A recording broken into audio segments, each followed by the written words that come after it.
Misty was the kind of girl people barely noticed. Quiet, awkward, always alone. At school, she moved through the halls like she was trying to disappear. But the strangest thing about Misty's life was not her school, it was her mother.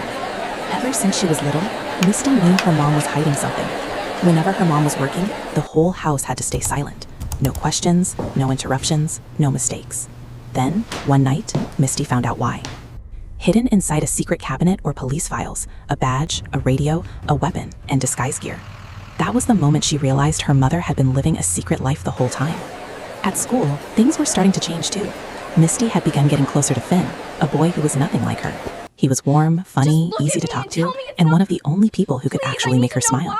For the first time in a long time, Misty felt like she could trust someone. But right when that happened, strange things started happening around school.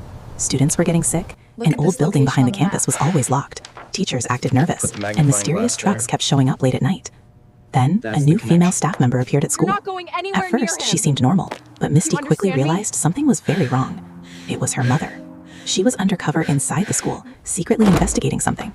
At the same time, Finn also started noticing that something was off, so the two of them began following the clues together. But then, Misty discovered the truth that hurt the most. Finn was Principal Lawson's son, and Lawson was the man her mother had been targeting all along. Now Misty was trapped between two people she did not want to lose, her mother and the boy she was starting to fall for. Still, she chose to go with Finn into the abandoned building behind the school. And inside, they found the truth. A hidden warehouse, boxes everywhere, toxic products, illegal goods, and documents proving that Principal Lawson was behind the entire operation. But just as they were about to escape, Lawson showed up, and for Finn, that was the moment everything shattered.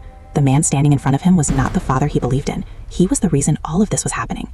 Misty and Finn ran for their lives through the warehouse as Lawson's men chased them down. Then, at the last second, the police stormed in, and leading them was Misty's mother, no longer in disguise.